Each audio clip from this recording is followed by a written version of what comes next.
Everybody, Scoots here. We're going to play a game, new game show game. This is the first time we're doing this. Oh, Gene Green Jeans, Gene Mean Jeans, are you, thank you, Scooter, welcome. It's time to play Don't Support the Show. Everybody, we'll do it all together now. Don't support the show. And one of the groups playing that already wins. You shouldn't support the show if you're a new listener. You might even find these messages pretty annoying if you're new. Don't worry. We'll get to the sleepy stuff soon. But we just want to let you know if you're a new listener, you're welcome here. We'll be repeating these messages over and over again. We're glad you're here. Thanks for checking out the show. But don't think about supporting the show or listen to our requests or whatever if you're new. Because there's people who've been listening 3, 4, 5, 6, 7, 8, 9, 10 years. So if you're new, or kind of new, don't support the show. Thanks, everybody. Every idea starts with a problem. Warby Parker's was simple. Glasses are too expensive. So they set out to change that. By designing glasses in-house and selling directly to customers, they're able to offer prescription eyewear that's expertly crafted and unexpectedly affordable. Warby Parker glasses are made from premium materials like impact-resistant polycarbonate and custom acetate. And they start at just $95, including prescription lenses. Get glasses made from the good stuff. Stop by a Warby Parker store near you. I don't know if you have this feeling, but I constantly find myself daydreaming about finding an expert who can solve a very specific problem in my life. And one specific problem that comes up every year is filing taxes. But luckily, finding someone who can solve that problem is easy with TurboTax. They have dedicated tax experts who are there to help you every step of the way. With TurboTax Expert Full Service, you can match with an expert who will handle your taxes from start to finish, no matter how complex. You can even hand off all your tax stuff within the TurboTax app. And then you can see updates on your expert's progress while you go about your day. You can check exactly where your tax return stands right there on your phone. And then if someone ever says to you, man, I wish there were an expert who could do my taxes for me, you can say, oh, I know someone. Visit TurboTax.com to match with your expert today. It's only available with TurboTax Full Service Experts. The real-time updates are only in the iOS mobile app. Friends beyond the binary, ladies and gentlemen, boys and girls. It's time for the podcaster who's a little bit, I wouldn't say I'm out of breath, but I would say, hey, I got here, now I'm shallow of breath right now, but I'm going to start to breathe deeper once I get off the mic, otherwise my mouth will make too many noises. Okay, there we go. I don't know if you caught that, but I'm breathing. And you might not be able to breathe easy, because if you're like me, maybe it's thoughts, maybe it's feelings, maybe it's physical sensations, whatever is keeping you awake. I'm here to take your mind off of it and keep you company while you fall asleep. That's what Sleep With Me is all about, is keeping you company, being your friend in the deep, dark night, because I've been there. A lot of other people listening have, and you deserve a good night's sleep. This show is very silly, though. It's serious. I'm talking now. It's a very goofy podcast. It does take some getting used to, so give it a few tries. Coming up here, we'll have the support that lets the show come out free twice a week, then the long, meandering intro meant to ease you into bedtime. Then a bedtime story where we'll do an unboxing and use the new Excel version of the Writer In Case You Need It pack by John August. And we'll open a couple other things here. It'd be a friend in the deep, dark night, just like if you called me and you said, talk to me, I'm not going to listen to you. I'd say, terrific. It's time for Sleep With Me, the podcast that puts you to sleep. And these sponsors are what enable us to do it for free twice a week. This show is supported by Odoo. When you buy business software from lots of vendors, the costs add up and it gets complicated and confusing. Odoo solves this. It's a single company that sells a suite of enterprise apps that handles everything from accounting to inventory to sales. Odoo is all connected on a single platform in a simple and affordable way. You can save money without missing out on the features you need. Check out Odoo at odoo.com. That's odoo.com. Everybody, Scoots here. We're talking Roaring Twenties week. What is this, episode 6? Episode 5, collection 7, Great British Bake Off baking show. Great British Bake You Off to sleep. Let's see. Roaring 20s week. That's where we're at. Let's get this thing rolling. Let's get the show going, huh? Starts off with Sandy and Noel reading scripts. Okay, just a couple more buttons here. It's my first time. I'm just kidding. I'm not kidding, because I got to make sure the subtitles are on so that I can read the dialogue. All right, here we go. So Sandy and Noel, Paul's the director. Paul's written the script for the week. There's a script. Yeah, apparently he wants it to set the right tone. Sandra Thompson and Neil Folding. All right, Sandra, action. Welcome to Paul Hollywood's Great British Baking Show, starring Paul Hollywood. Paul has a bullhorn, and it's like I said, this sounds like a little bit of a thriller. And we kind of have the teas, meringues, flappers, old-fashioned fear, freaking out, smiley face, pressure building, of course, and commenting, the stuff going in the oven, tarts, it looks like, and even a tart on the floor. And that's the Great British Baking Show. Oh, we get this one. I feel like, I don't know if they've done this before. There's not this. So we get the bakers going into the tent. It seems like a nice day, a little breezy, but no one has coats on. And Michelle talks about how it's not easy to go from British Bake Off back to the tent. David talks, and they're going back to the Roaring Twenties, jazz, Charleston, flappers, the Kellogg Brown packed, tent walking, talking heads, tough going home. 4 individually highly decorated custard pies. Custard should set. You got 2.5 hours on your mark, get set, go. Oh, let's take a look at what the judges are all wearing. It looks like having trouble pausing. Okay, so Paul, he looks cool doing this. He always has his hands half in his pockets. He has jeans on, and would that be an Oxford shirt? Button down. Prue has on this really poppin' pink blazer. Then a sweater. I don't know what design you'd call that, but I don't know if it's cubist, but I'm going to say that. And a necklace with yellows and pinks and some reds. Her frames match her sweater. Her necklace matches her blazer. And she also has bangles on one of her wrists that kind of match everything. Now, Noel has on a pet sweater. Or no, it's a long sleeve. Is it a long sleeve shirt? But it's a shirt. It's a long shirt too.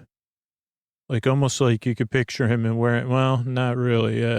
Not long enough to wear it. I mean, it wouldn't be comfortable as a pajama shirt. I mean, I've seen that in movies, but it's like, it has buttons. But it's a kind of a orange sherbet background with puppies and cats on it. Hand-drawn, like drawn, not hand-drawn. And then Sandy has like a smoother shirt on, maybe silk, and it's a gray or black or navy background with pink polka dots.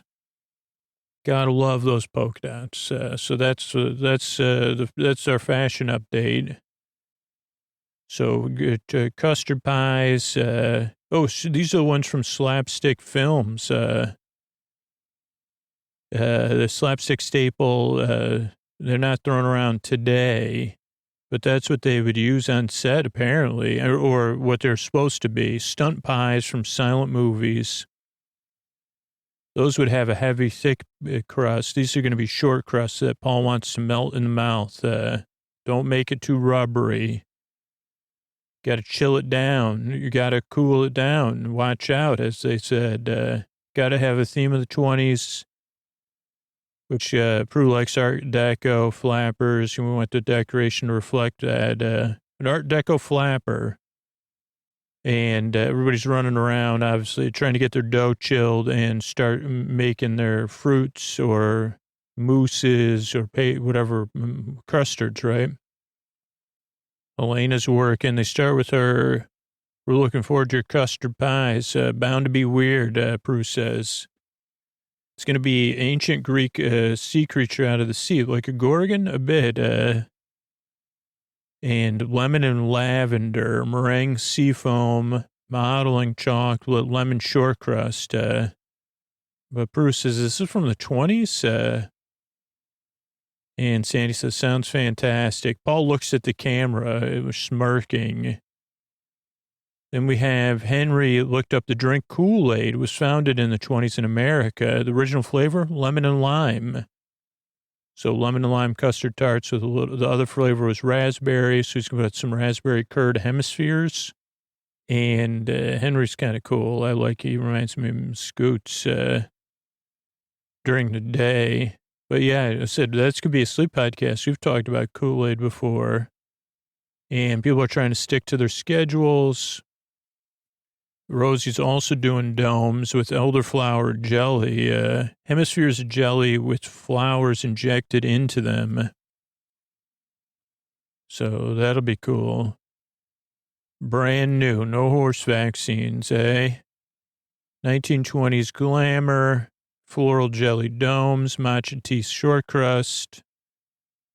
And let's see, Michelle's doing edible flowers, a small garden. She's got a lot of flowers. Grow them in the garden. Blueberry white chocolate creme brulee. I don't know what the 20s theme is, though. Michelle had a hard week last week. Yeah, it was brutal. Paul's part wolf. Did you know that? Okay, then we got Michael, Steph. Everybody's getting their pastries out. Chilled. You got to roll it, pat it, mark it with a P for Priya, who's rolling hers out. You want to, I think they're doing blind baking too. And they put some sort of marbles in there. I'm sure I looked it up. Short crust isn't a favorite of Steph's. Paul's right over her shoulder. It's my nemesis. Says, hi, Paul. Thanks for being over my shoulder.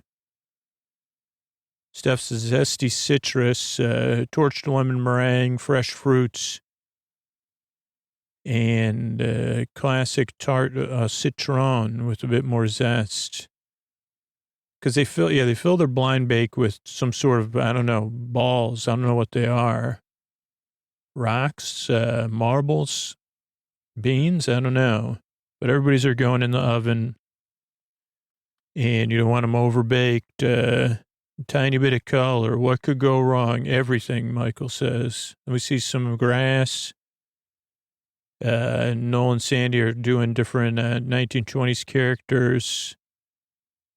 Everybody's making their custard. Somebody's got eggs. Somebody needs an egg. Basic custard, egg yolk, sugar cream, vanilla. But you better have a good pie. Orange extract is Alice.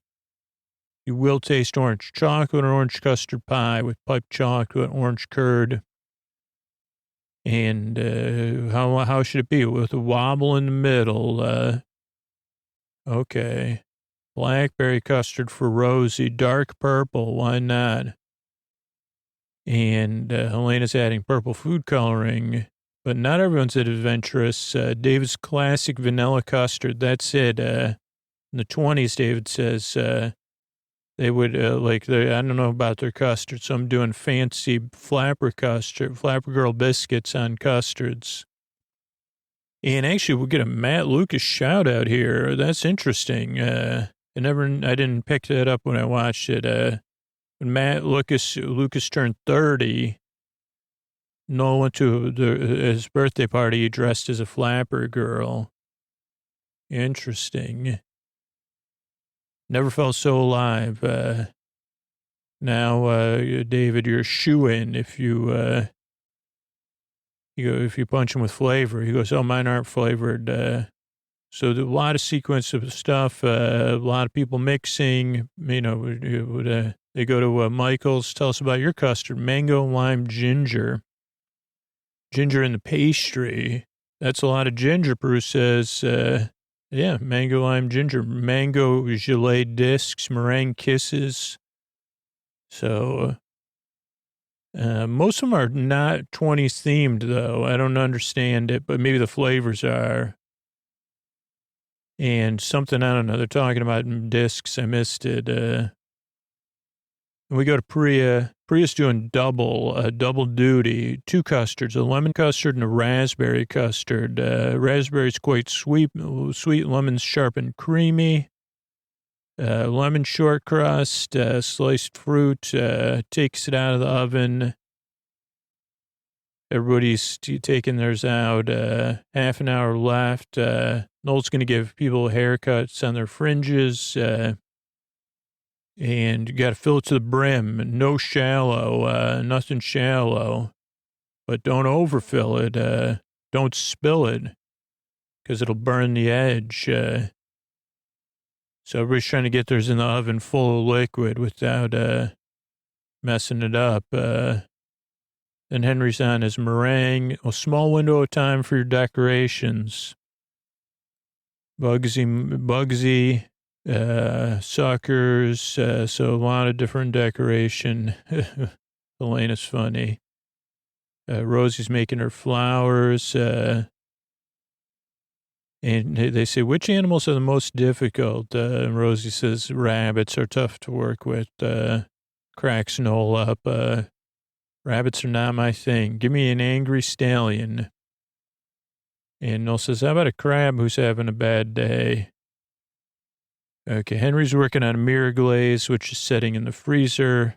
Michael says, Henry loves mirror glaze. Henry groans, nothing setting for him. My freezer dislikes me. Henry has a blue tie on. Okay, out of the oven. Steph's come out. Michael's come out. Still got some wobble. David's waiting on his. Not baked yet. He's a little worried. Michelle's getting ready to blowtorch hers. David's waiting. It'll be quick. How much time? 10 minutes. Okay. Crunch time. Then you got to take them out of the tins. And this is a delicate process, apparently. So that's another reason why I probably wouldn't bake. And then we have Rosie's doing hers, and it literally, she's being very careful, but it shoots off the pizza peel onto the floor. And to say Rosie's deflated is understatement. Can't salvage that. Henry tries to help, but I say, just focus, everybody, but it's crushing. And Rosie's like, that's it, I'm going home. 5 minutes left. And still decorations going on. Priya's painting stars. David's decorating. Really good artist, David is. Flapper girls. People are putting their flowers or their decorations on. Helena's getting her Gorgon thing going, or sea creature. And a lot of beautiful designs. These are really pretty tarts. So overall, I'd say, look at those figs. Holy cow. Rosie's jelly didn't set, but still some pop in colors. Time is up. So they set it down, see what's up. Hugs go around. And who do we start with here? David? Looks like from a French patissier shop. Very professional, neat on the outside. Look flirty almost, Noel says. Base is perfect, custard amount, well cooked. They take a bite. That's custard pie, silky smooth, delicious. Paul pauses, reaches out, handshake. Impeccable perfection, filled to the top level. Holy cow. Could use a tiny bit more filling, maybe.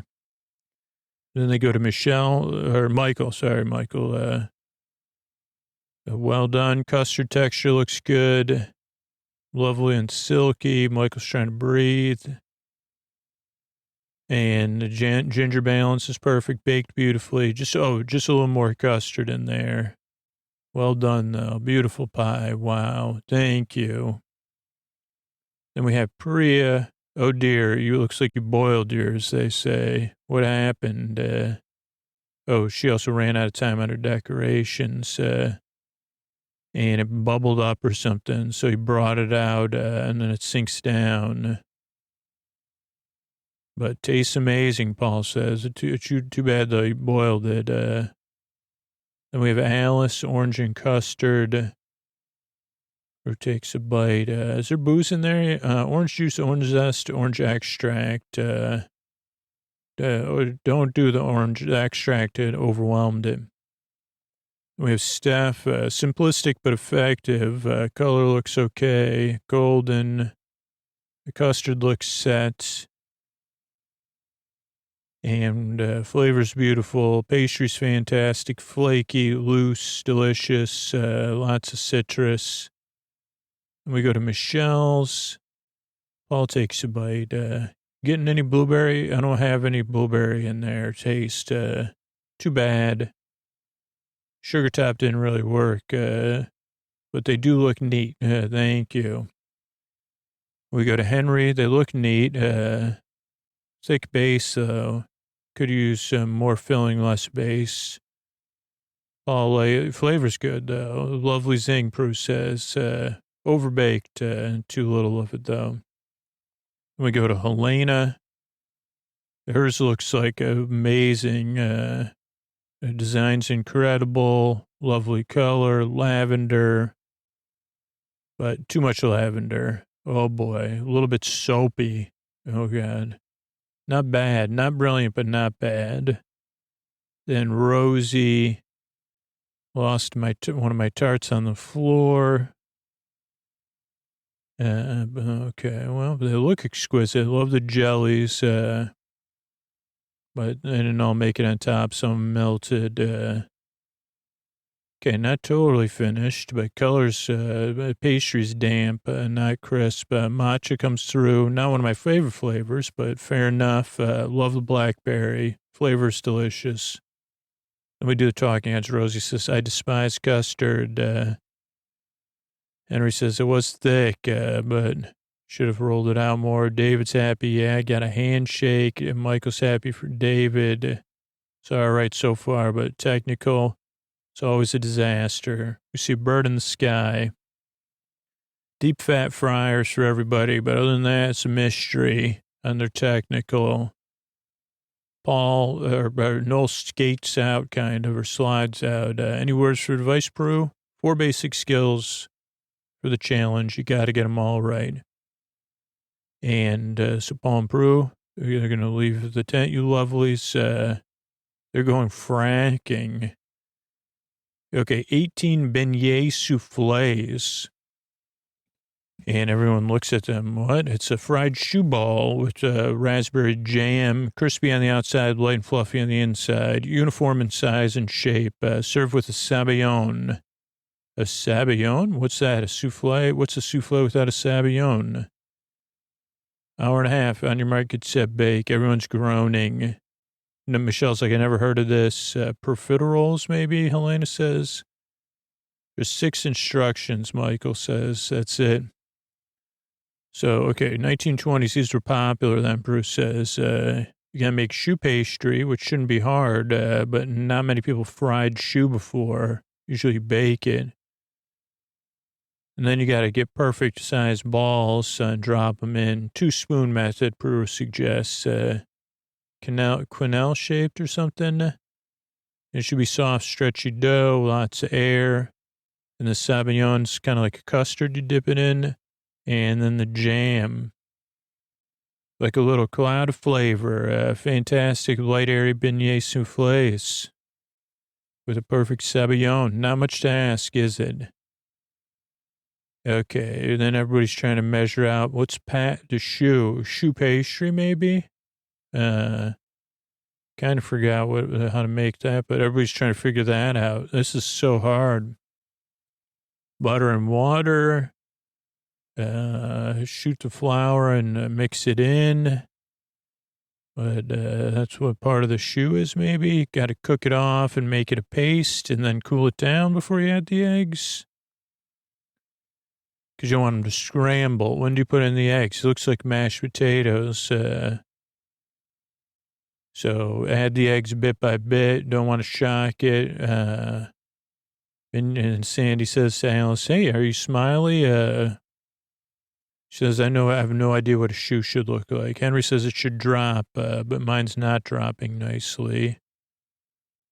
Elena's like, I think I have it right. Henry's like, mine's pipeable. So maybe let it sit, David says. I have no idea. Okay, 3. Pipe it into a spoon, an oiled spoon, and drop and make 18 balls. It's so easy. 190. Pipe your shoe. Some people's are runny. Some people's like, but how do you make a ball out of a piped piece of shoe? So people are experimenting. Most people are using a single spoon method, putting it in the oil, seeing if it pops up, puffs up into something. But then you also have to cook both sides. And Noel talks about the movie Face Off. And he goes, what if we did a switch? I was a vet and you were a stand-up comedian. There'd be some angry stallions. And I don't know, they talk about it. So then we got more frying. Some people's are, balls. Some people's are just like pieces of fried dough. Crispy on the outside, soft on the inside. What? David says, mine's gross. It's raw in the middle. Michael has to start again. His just too runny. Get a drone shot. Noel and Sandy are playing on old-fashioned walkie-talkies or kids' walkie-talkies, that no batteries. David's trying to make his shoe pastry again. So is David, I guess. Steph's making hers, or frying her shoe balls. And second batch for David's looking the same as the first. Most people's, Michael's is still too soft, won't hold together. And he's freaking out. Keep going, Michael. He wants to quit almost and leave the tent because he can't get his to stay together. They say maybe take a break, but he says I can't. I can't do it anymore. But if I leave, I'll just stop altogether.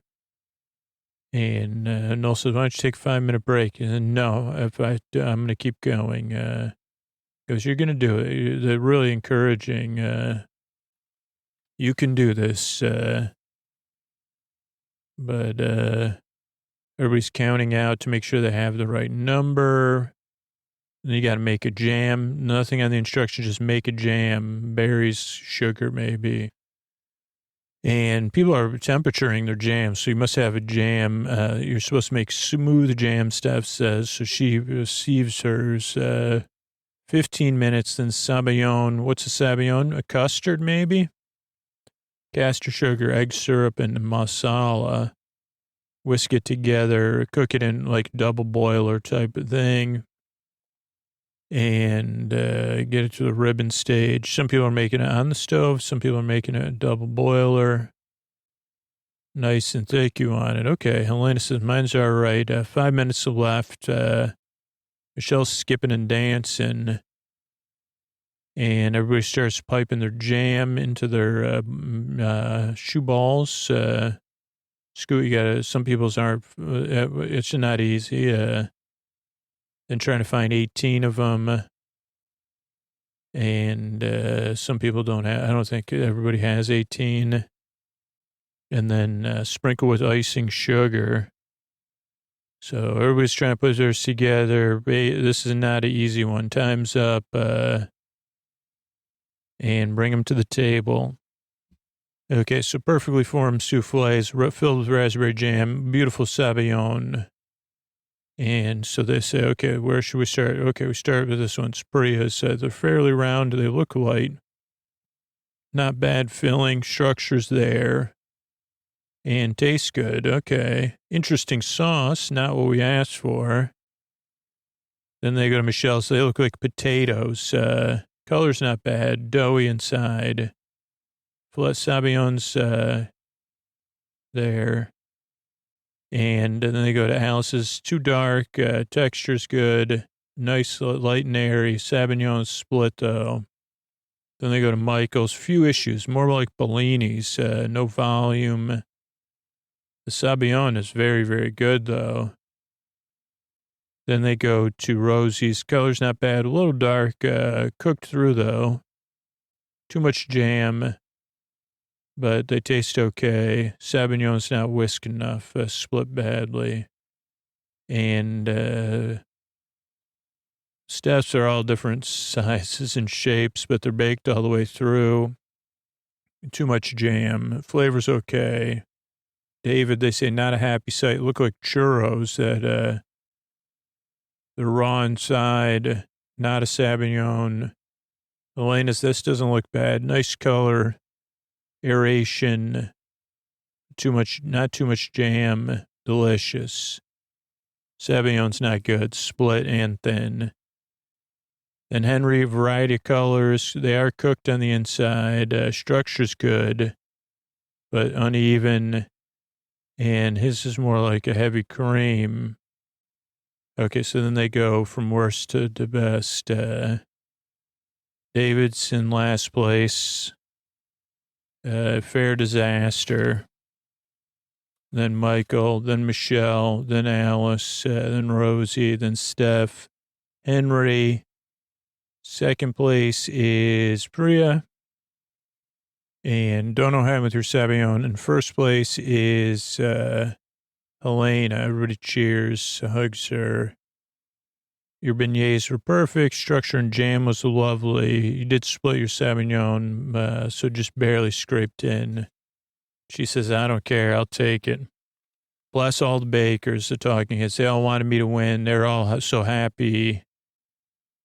And she takes hugs instead of handshakes. David says, I did good on one and terrible on another one. Michael's really stressed. Then we see, these outside shots, more outside shots than I've seen before, noticed before. So he's sitting on a bridge. Then Steph and David are on a couch, and Michael comes, or Steph and Henry, and then Michael comes and sits with them. And we get a couple boom shots. Then we have the bakers walking in the tent again. Nice day. All right, this is a big one now. And table talk. David was flip-flopping, handshake on the signature, last place in the technical. Elena didn't do well, but then she's first in the technical. Bruce worried about Priya. She has to do something amazing. She didn't do well. I'm not a baker, but when you say she boiled it, not a good thing. And this challenge is really going to be make or break. Michael's been stressed. He's doing all right, though. But he's like, Paul says, what's with the emotion? And they say, oh, you're so steely, alpha male, Paul. No emotion. Don't you get a funny feeling when you like someone? Because, I thought that was a tummy tum-tum. Okay, then we're back to the tent. We get everybody's heads roaring. 20s, Prohibition era cake. So Prohibition, no alcohol. So put the alcohol in the cake, eh? 1920s themed two-tier cake based on your favorite cocktail. Visual spectacle of the era. 20s cocktail culture, 4 hours. On your market set bake. So then everybody's getting prepping. It's too quiet for Helena. And 4 hours to produce this. You got to think backwards, Paul says. How long is it going to take to decorate? An hour, maybe more? So you got to be out of the oven, plenty of time. You're gonna, and then Prue wants 3 things: wonderful design, delicious cake, and the taste of a recognizable cocktail. Real men cry. # man tears. Michael says, Celebrate your chosen cocktails, coconut extract, coconutty, pineapples, coffee, liqueur, caramel, cream. Most bakers are introducing alcohol drizzles, which cannot be added until the sponges are baked. So everybody's trying to get their cake batter in. They start with Michael. He's doing a bramble, gin, lemon, blackberry trickling through it. Hopefully it'll be drizzling through the layers like a bramble. And brambling cake, creme de moor, buttercream, blackberries, simple, elegant. But will I get it done? Let's see. Well, we got 2 hours and 43 minutes or something. Elena's doing a cake from Bram Stoker's adaptation, 1922, Red Velvets, and they laugh at that. There's also a fly on her head, and they joke about that. It's a raspberry kiss cake with vodka, homemade raspberry vodka, vanilla, vanilla, buttercream, cream cheese icing in between the layers. Is that a real cocktail, Prue says? Yeah, she says it is. Have you ever had a kiss of something or other? So they joke back and forth. Oven's at 180, 25 minutes from Michael. Steph's putting her sponges in. Rosie, Elena, into the oven. Alice is in front of hers. So much to do. And the fillings are another opportunity to supercharge your flavors, eh? Adding the booze, Henry is. So, yeah. Then Sandy wants to reenact the handshake with David. And she goes, you went from hero to zero, huh? And he goes, yeah, that's not great. But you're more optimistic. Oh, yeah, I can be optimistic. Amaretto sour cake. Aromatic, amaretto soaked, aromatic bitters buttercream. Says, yeah, I don't have really drink alcohol. And Michelle is going, I went with my sister to Liverpool. We had a wild weekend. Copious amounts of cocktails, and I made this cake. So I made this cake for my sister. Dancing Queen's pina colada cake, coconut sponge, pineapple filling, coconut flakes, sprinkles and gold leaf, a geode effect of the fault line. And Bruce says, I love coconut and pineapple. So is Michelle. Michelle isn't the only one. Priya's also doing a pina colada style. Swiss other people are Swiss something buttercream. So let's see. We got Alice is also doing a pina colada, rum sponges, coconut buttercream, Art Deco modeling, caramelized rum pineapple. So hers is kind of like a pineapple upside down cake style. And they say Paul gives Prue a hard time about the 1920s. And they like that she's doing something a little different, even though like a lot of people are doing pina colada, there's a lot of different twists on it. Steph is using tin goods were all the rage in the 20s, obviously. So her pineapple cake is using tin pineapple because apparently that gets a better curd, canned pineapple juice. So sour lime pina colada cake, Swiss meringue buttercream, candy shards. She goes, I've sat on a sunbed in the sea in one of those all-inclusive hotels. And let's see, we got Alice taking her cakes out. Everybody's cakes are either in the oven or coming out. Henry's making some strong coffee liqueur. The strongest coffee in the world. Well, White Rose, White Russian cake, coffee buttercream, hazelnut praline.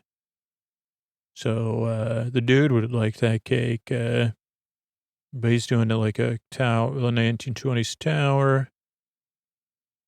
Rosie's trying to flip her cakes now that they're out of the oven. She's also doing a White Russian cake, totally different. So chocolate ganache, vodka Swiss meringue buttercream. And it's a lot to do. Hope you pull it off. You need to, Bruce says to her. And she says, I better be brilliant. That's what they meant. Then Noel says, Sandy, me and you are going to have a sack race. So I'll give you a head start. They're halfway through. Stuff's still coming out. People are testing their cakes to make sure they're done, painting their cakes, make sure they taste good. You don't want to have a soggy, unstable sponge. And you want to be able to taste the alcohol, but not, too much. It could be dry and too much, not too little. And yeah, so everybody's drizzling their cakes. Sandy tries Helena's raspberry vodka right from the bottle. Just holy cow. And she goes, I'm going to go lie down for a while. I'll be back. Priya's no alcohol, so that's what I would have to do. It's a Mina colada cake, passion fruit sponge, coconut buttercream. So it's a mocktail. And Priya's like, I got to do well, otherwise I'm definitely out. 1 hour left. Noel has like a fake cocktail. Turns it upside down. People are trying to decorate and stack their layers and, make it look nice. Dark chocolate ganache. So people are frosting their cakes. And, like Priya's talking about the kids and watching her. Who was that Ewok? And the polar bear and the glamorous posh lady. And they're talking about the pina colada cakes, Paul and Prue. It's going to be interesting. Who's going to do the best bake? Be interesting. Most 1920s design. All down to the showstopper. And everybody wants to do well. They want them to do well. We could judge it from here, which would make it difficult. We see the tent. Sandy's got wings on. And cakes are wobbling, trying to check their stabilities. Henry's worried. His cake almost fell down. And Alice is trying to assemble her cake without it falling apart because she had that bad luck earlier. She gets it layered on, but it looks a mess, she says. I think it looks very 1920s, in my opinion. But so tiers are getting assembled. Now you got to decorate. And it's very hot now. Everybody's talking about it. Buttercream's melting. People are shaking. David's calm, though. Do you get flustered? You know it's going to be fine? David says, well, I can't change it now. It's like, Bill says, you're like the Dalai Lama. Yeah, go chat with Michael, because he gets stressed. This is Henry's first tiered cake, and maybe it's the last. We see an iron owl, 10 minutes left. People are still doing piping and decorating and drawing and, trying to get everything assembled, putting gold on, piping flowers, putting drizzles on, candy on there. And Steph has to help Henry because his workstation's a bit of a mess. Bria's making like kind of stained glass windows. David's fancying his up. He said, I'm just doing extras. Time is up. And Rose is kind of freaked out. But it's time for the judgment of Paul and Prue. See everybody's cake. We start with Michael's cake. It's actually really neat. Original, nicely done. And it's stark because you got blackberries, black icing, white icing. Piping's good. Michael breathes. Your drizzle didn't quite drizzle through the layers of the cake. Looks more like a smudge, but I like the sponge. Too bad we don't have that fruit coming through, but you got the color. Just not the flavor, but nice cake. Then we have Helena's cake. It's like, they say, such a mixture of sinister and pretty, Prue says. And she says, that's me. Everybody laughs. But I don't like the outside of it. piping doesn't work. I think that was Paul. Very red cake. They take a couple bites. Henry's crossing his fingers for Helena, but it's bland inside and dry. No vodka. Henry's outraged at that. But if you shut your eyes, it's a sponge cake. Then we go to Henry's, elegant, dramatic, very 20s. Prue likes that. And his fingers are even more crossed for himself. Obviously, lovely flavor, a little dry. Okay. But structure and design is good. Thank you. We have Rosie's cake. So this is interesting cake. It's got this mirror glaze and it's thick ganache. And Paul says, wow, that's not, it's like chocolate bar, the ganache. And Prue can taste the alcohol. Like the sponge, flavors are beautiful. But the thickness on the outside of the cake. Otherwise, it's a really good cake. Not perfect, but... We have David, and his cakes are a little bit dropped in, but she says naked cake look is good, nice and lemony, good flavor. Buttercream's grainy, though. Paul does not like that. Should be silky smooth. The sponge is baked well, though. Then they go to Alice. Okay, drawing is not good on the, could be neater. There's a nice pieces of pineapple in there. It's just a bit clumsy having the pieces in there. Could be fantastic. It's a good cake, but it could be fantastic. And then the Priya goes, they say, yours looks half decorated. It's rushed. Nice flavor, more passion fruit maybe. Overall, cake's nice, but a fondant's too thick. Then Steph is up. If this is supposed to be a pina colada cake, it looks like one. Let's see how it tastes. And knife just drops right through. Is that good or bad? We don't know. Looks appetizing. I like the colors. And love the lime sponges. Delicious. I've never had anything like it, and that's a first for me. Really works clever. Thank you, Steph. Michelle goes... she said, Bruce says, the cake's interesting. It's pretty, but it's overthought. Too many concepts at once. The layers don't match. So they take a slice. Sponges are nice and equal. Texture's nice. And shaving and flakiness of coconut doesn't work in the cake, though. And it's too dry. Lack of flavor. Smaller cake with more pineapple and no coconut, but more full flavor. And then she says, that couldn't have gone worse. I feel like I was getting in trouble at school. Rosie says, I don't know what's going to happen to me. She said it wasn't perfect. Priya wants to stay for another week, but it could be the end of the dream. Elena says, normally a showstopper saves me, but I did... I don't know. I hope it's enough. We see a stream. We see fish in the stream. We go to table talk. Okay, who's the top of the pack? Steph. Steph's in good shape. Consistent baker. Good week. Lime knocked out. Henry did a decent job. Flavors were good. Elegant cake for Henry. And David's great decoration. Artistic. He backed his style up with substance. And who's in trouble? Well, there's a lot of trouble. Michelle, Helena, Priya, Rosie. And at this point, when you look over all three challenges, there's two people falling away. And they say, okay. We see everybody's heads waiting.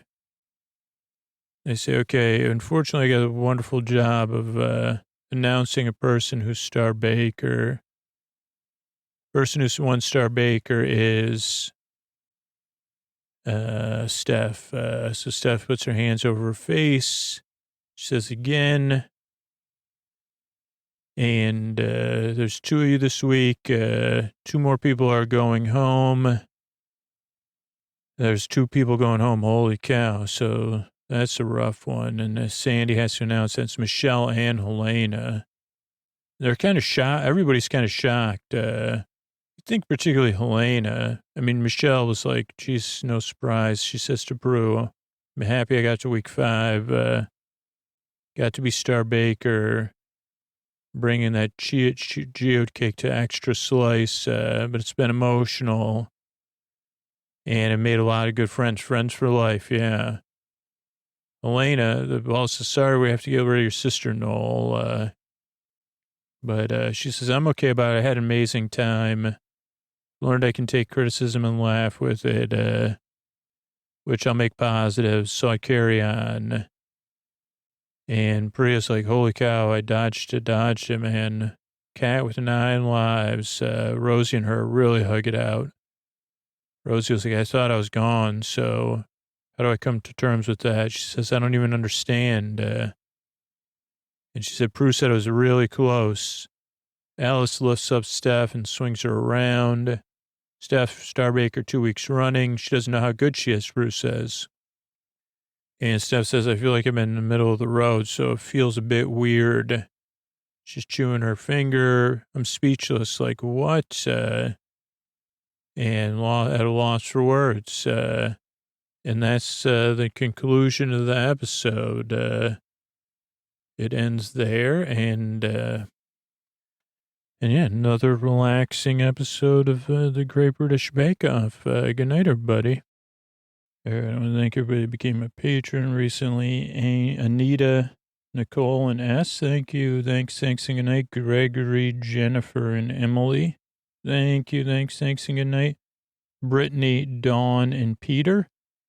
Thank you. Thanks, and good night. Elizabeth, Sunny, and Emma.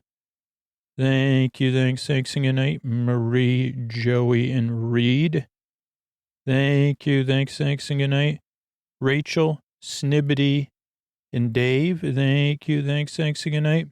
And Sydney and Susan. Thanks and good night. Sleep With Me is here because of people who support the show directly on Patreon or Apple Podcasts. And we exist as a free show because of people also that support our sponsors. So thank you so much for supporting the show and helping keep it come out. And you can support the show for free too by spreading the word, just letting people know about podcasts, whether you use social media, forums, or Discord, part of communities. When sleep comes up, let them know your honest experience with the show. Or podcasts in general, even, and that'll help everybody. Thanks and good night. And here's Scoots, our Tuck You In sponsor. That's how we're almost 600 free episodes in the archives. Thanks and good night, everybody. All right, everybody. Hey, Scoots here with the Tuck You In message, and you'll hear it on the pre-rolls. Hopefully a fun game show version of this, and then the mid-rolls, a shorter version. But this is kind of like a message, decided to try to change the direction of things. And I've tried to be clear about this, but I want to be as clear as possible and do it in the spirit of sleepy joy and delight. So I'm going to run through, we've been talking about super listeners and supporting the show, but I want to be really specific about who does not need to support the show or even think about it kind of thing. Like, you don't need to support the show if kind of, but real, like this is real, like, in the sense, if you happen to be listening to this right now, and sometimes I realize my stress or my feelings around the sustainability podcast can leak through, right? And impact people inadvertently, and make you feel some kind of way. And I have to I want to right now take a more active, caring hand in that. So if a part of you does speak up, and after I run through all this, and I'll be running through it, and maybe this will be the new direction we take things, when that part of you speaks up, say, no, Scoot says he said he's not talking to me. If that part of you tries to make, because I have that part of me very strong in me, that makes you want to feel a word that sounds like Shane or Pilt or any of that kind of stuff. So this one is a post-roll, Tuck You On post-roll, so I'll run through it slowly. But I do have it in front of me, so I'll also be trying to read. One, if you happen to be listening to this, if you're a new listener or you you're a person who's only listened to once in a while, right? You've only been listening less than 6 months. You don't need to support the show or even think about supporting the show. If you're not in a position to support the show, whether it's financial or you're not interested in supporting the show, you don't need to support the show. Don't worry. It's great news. I don't want to be as clear. And I guess in this post role, I can't be sleepy, joy, and delightful except like that. It's good news. You do not need to support the show. I mean, we still have to put those messages out there and stuff like that, but it doesn't. If you can't afford to support the show, you're not interested, or you're new, you don't need to, right? And you could say it to yourself if that comes up in those messages, because we still do have to ask, right? But we're not asking you. So you can say, Scoots isn't asking me. The good news or the great news is returning this thing. So you're welcome here. And yeah, I guess I'm not guessing. It's not a great time to apologize, but it's me. When I get me trying to, I had to find my way to this, right? Hey, I guess I guess I do need to apologize because I had to find my way here. I don't want to put those feelings on people that you can't support the show. You're not interested in supporting the show. If you're new, don't worry about it. And the thing is, because there are listeners who do care, I care and listeners care. And those are the people that support the show. And I've gotten enough messages. We did something with Sleep With Me Plus where people said, yeah, I support the show, not just for me. And they want the podcast to be there for you. This is real, that they care. And that we're holding you, that the podcast in this quest to make sure Sleep With Me will be around, for you. So again, I think the tool in this example is hey, Scoots isn't talking to me. And by the way, other listeners have said explicitly they have me. I guess this is more apply, new listener, you're kind of come from a place, why would I support a podcast that I'm new to, right? So if you just happen to be listening, this is more of the people in those other places, that it's okay. It's more than okay to be in those places. And that I've actually been in those places too. And now the other side of it is, I'm going to run through everything, but yeah, if you're not in those groups, right. And you say, well, I didn't realize that, I want to be the one providing comfort, supporting comfort. I want to be a part of this thing for those people you're talking about and whoever you're talking about coming up. You could join us. So I'd love it. But not if you're not in a position to support the show or a place where you'd want to support the show or you're new.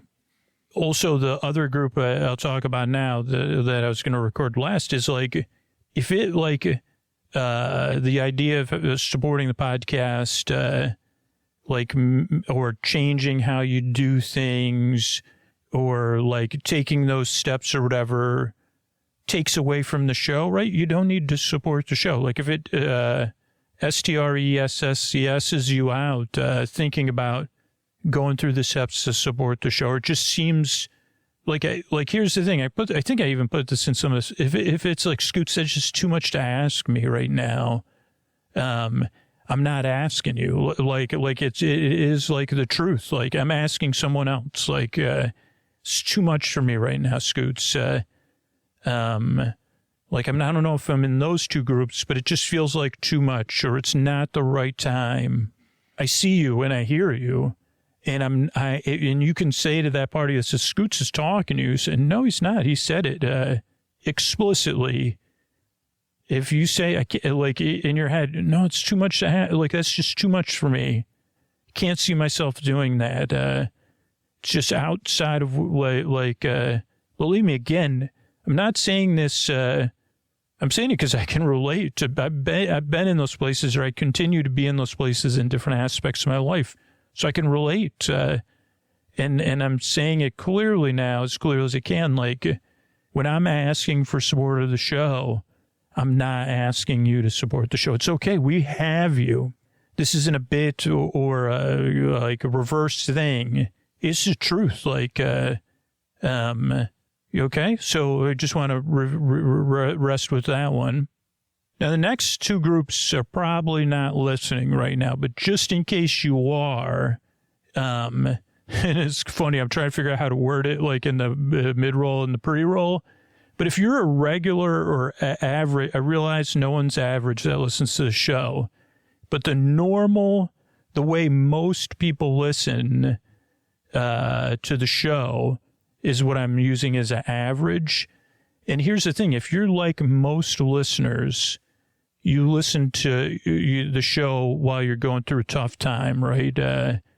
Whether it's different phases or seasons of your life, and maybe you listen for a couple months at a time, and maybe during those months you listen to 2 episodes a week, maybe you listen to more episodes a week, but you use Sleep With Me like a tool when you need it every couple of years, because what I've seen happen is like people getting through high school, then getting into or through those tough times in college, then their first job, and getting used to that, then their next phases of their life, and then their first baby, or other phases of life that come on us unexpectedly that we're not quite ready for, and we need some ease and comfort in the deep, dark night, and you just come and go when you need the show. You're actually covered by the sponsors and the listener support, because you listen, you start the show, you wind down during the intro, and then you fall asleep during the story, and the episode stops playing at the end of the episode, or you're in one of those small groups that uses a sleep timer. That's a one group that, right, and most of you don't mind the ads at all, and because the ads, that's the main, like that kind of listening is what the sponsors cover, right? And maybe you check out the sponsors, maybe you don't, or maybe you're like, you're like, yeah, I'm totally fine with the ads, or you say, well, I realize that, or whatever, a lot of work goes in the show. The ads are necessary. A lot of people love the ads, but some people might be like, well, yeah, it's necessary. I get it. Especially for that kind of listening. You don't need to support the show if you're just listening during these phases of life for a few months at a time. Again, we have you covered. Now, if those changes in your life are big enough that you want to support the show during that time, that's fine. Or you want to you can support the show with one-time support on Sleep With Me Plus if you scroll down. But you don't need to, and you don't need to feel like, don't get caught up in I can't, there's no way for me to target the ads to like just super listeners, right? Who are in a place to support the show. So I just have to ask on every episode to get through to the people that are in a place. But yeah, if you only listen once in a while when things are tough or when you need the show or it's baffling, you say, okay, I got Sleep With Me. I'll listen to that this week or this month or even these 6 months. We've got you. You do not need to support the show like we have you. So those are some of the people I wanted to get through to. And then again, if you say, I'm not in those groups, and you're just curious, but you say, wow, it would sound, if again, this is only for people not in those groups. If you say, I want to be a part of this thing, I want to be a part of getting, I want to send comfort across the deep, dark night to all those groups of people you just mentioned. I mean, there's people like dealing with loss, dealing with their first child, their first job, being out on their own for the first time, a big exam, a big life change, people who would love to support the show but just can't, it's just not possible for them one way or the other. People that love the podcast so much, they get so much out of it, and new listeners who this podcast might change their life. Yeah, I want to be a part of that. Like, I would miss the show if it was gone for me and for those people. Because I'm not in any of those groups, really, or I'm not sure. Maybe Like, if you're sure, then think about supporting the show on Sleep With Me Plus. But if you're not sure, I wouldn't do it. Like, I kind of in one of those groups. Sounds like a bit much for me. Don't worry about it. We got you. But if you want to be a part of this thing and you're not in those groups, that's who I'm trying to get through to. And it is like, I wish there was like maybe one day, years from now, I don't think there'll be the technology to do that just because the Sleep With Me is so unique. But I want to try to be as clear as I can and as caring as I can. Because my joy is to keep this podcast going for everybody and to bring sleepy joy and delight. And sometimes I've felt like in the past, I'm like, how are these things feel like they're in opposition? How can I bring them into unity? And so this is an experiment, which I hope works. And I hope helps us bring things back into unity. So thanks. This is good news. It's good news. We've got you. And you can say to that voice, Scoots isn't talking to me. He's talking to another listener, not to me. So I'm going to listen to the show. This show's for me. This is like, it's not so much as a gift as like the collective goodwill of all of us kind of, I don't know. So thanks.